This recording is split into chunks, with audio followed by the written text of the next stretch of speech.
walking these old chalk tracks always gets my imagination going. These old ancient thoroughfares.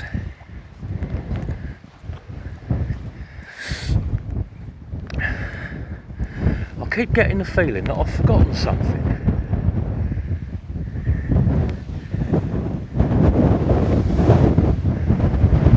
Twinkle's at home. The weather's not really conducive to a stubby-legged little dog like Twinkle. It's a bit muddy, a bit windy, a bit rainy. So I'm going to take her out for a more gentle walk later on today. I thought I'd take the opportunity while the weather's bad and there's not going to be many people around. I thought I'd make my way up the beacon.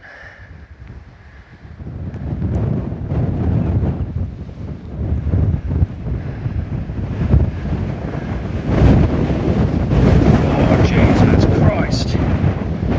Just as well I left Twinkle at home, to be honest. I'm making extensive efforts here to not only stand up but to shield the microphone from the wind, so I don't know how this sound's going to come out. I hope you can hear me. We're standing right on the top of Ivinghoe Beacon. This area of relatively flat land that you can see all around me was one of the earliest hill forts in the UK. Right on the Ivinghoe Way and the Ridgeway. Part of that ancient track that brought humans here in the first place. When they all walked across Doggerland before the North Sea was a thing. What a place to live, eh? I think it puts paid to any notions that these people were primitive. There were much better options out of the wind and the rain to go and set up your farm or your hill fort, but they were living up here quite happily for a very long time, so they must have had their own ways and means.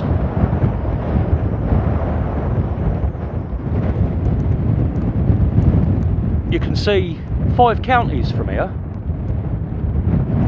You might just be able to make out the chalk line there of Whipsnade Zoo. That's roughly south from where I'm standing. If you look over to the very, very distance off in the clouds, you're looking at Hertfordshire over there. In the nearer distance, you've got Bedfordshire.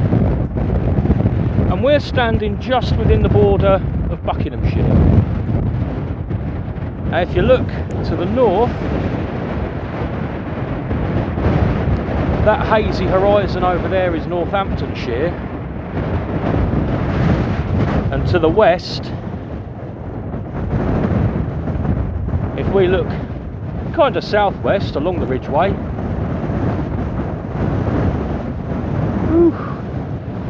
over the other side of Buckinghamshire there, you've got Oxfordshire. And here's the little tree that could. It's a cypress of some sort, I seem to remember when I looked it up. It's clinging onto the side of the hill in these really exposed conditions. As far as I'm aware, these trees live for a long time. And if you just take a look down the side of the hill, you can see there are 1 or 2 of its offspring. Just down the bottom there's a couple of its offspring taking root. I love that tree. You can see it from miles and miles around. That's how you know you're nearly home. We've got lots of these sort of cowslips. I can't remember exactly what they're called. They're a wild primrose. You see them all over the place on these exposed hillsides. They seem to really like it. If I could hold the camera still, you might just be able to make out. Oh! Pitstone Windmill. we're going to go over there one day. That's Pitstone Hill.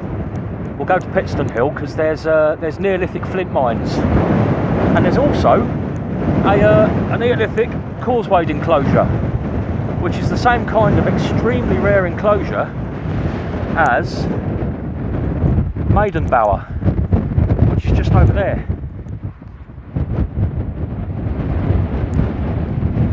Now we're going to make our way down there. Sorry, not there, I'm pointing in the wrong place. Down there. That's a big feature in the landscape, a big glacial scar in the land called Coombe Hole. And the OS map shows that there's some tumuli down there. Whether or not they're burial mounds or what, I've not been able to find any information, but we'll just go and have a look. I'm not going to walk down there. I'll go and drive near the entrance to the footpath, and we'll go down there and see what's lurking in Coombe Hole.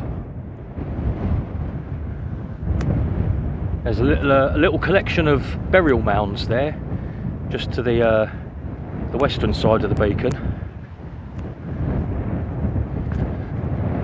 And off down there is the village of Pitstone.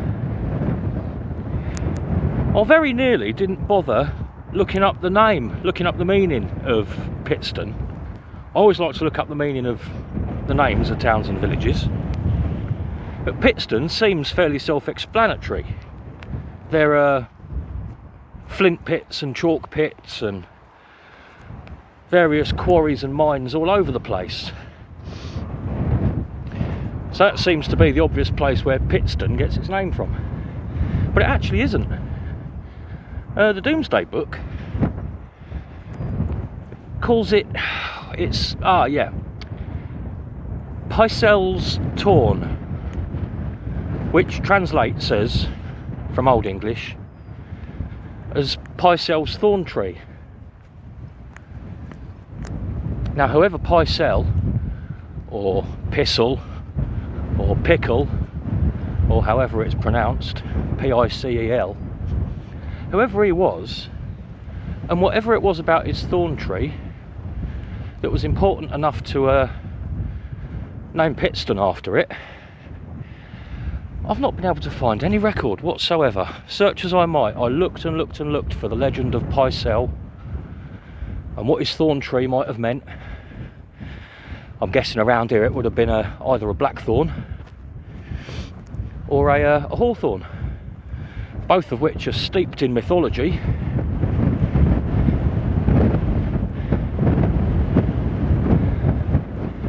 But no joy with the legend of Pycel. I looked and looked and looked. Somewhere down there, behind the windmill in the middle of the screen, was once a thorn tree, so important that they adopted it as the name of their village. Annoyingly, Coombe Hole down there that I wanted to go and see, the footpath doesn't actually go anywhere near the tumuli. So I thought instead we'll take a walk up Gallows Hill, which is the small hill to the east of Ivinghoe Beacon that overlooks Coombe Hole. So we might be able to get a view of it anyway. Just walking up here. The old wildflowers are doing well. Got white dead nettle. There's some vinca coming through there. Forget-me-nots. More of these wild primroses. Actually got some vinca in flower there. And hiding down there, there's the last of the snowdrops hiding down there in the shade. And a lot of this is honeysuckle by the looks of it. Must be heaven for the pollinators along here.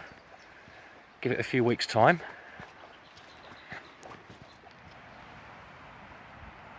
There's Coombe Hole.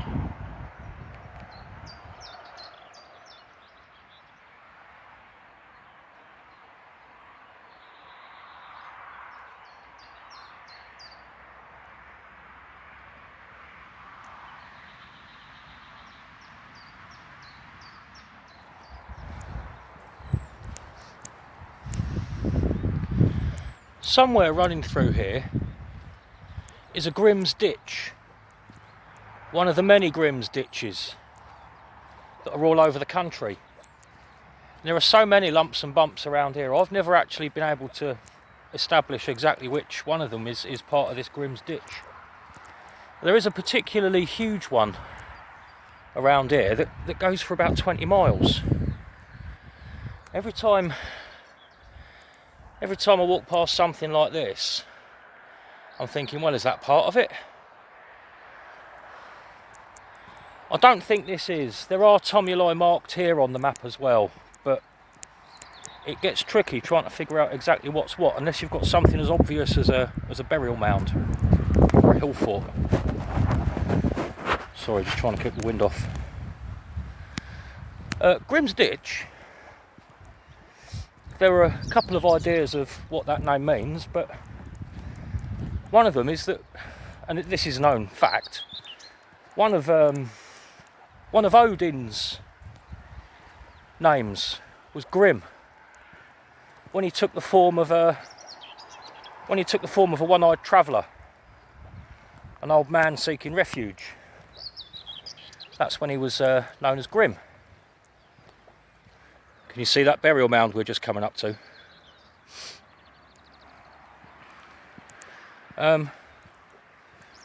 These Grimm's ditches, they're all very long structures, but they're not thought to be military or defensive. They're thought to be more along the lines of territory markers as much as anything. Very, very visible territory markers, mostly along well-walked tracks. But going back to, you know, all the pre-Christian Saxon settlements and everything else around here, you can't dismiss the idea that our Grimm's Ditch might be something to do with the old pagans at the time. There's a nice view of Coombe. The two tumuli, which I've not been able to find any information on other than their presence on the OS map, I think, annoyingly, are just over the brow of that little hill there in that wooded area, so you can't see them from here. Never mind though, let's investigate this one instead.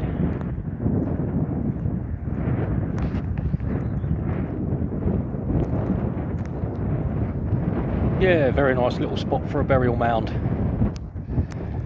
and probably a nice little spot to finish up this film.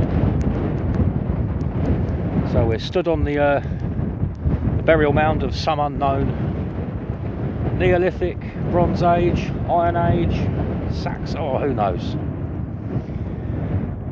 Right off in the distance there, no sorry, there is the beacon, Gallows Hill, Pitstone Hill,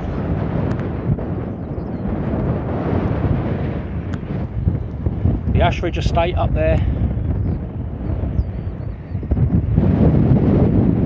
Ashridge Forest,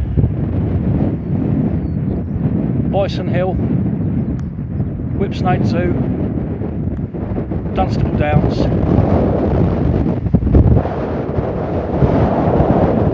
and there's Coombe.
Thanks for reminding me, you two.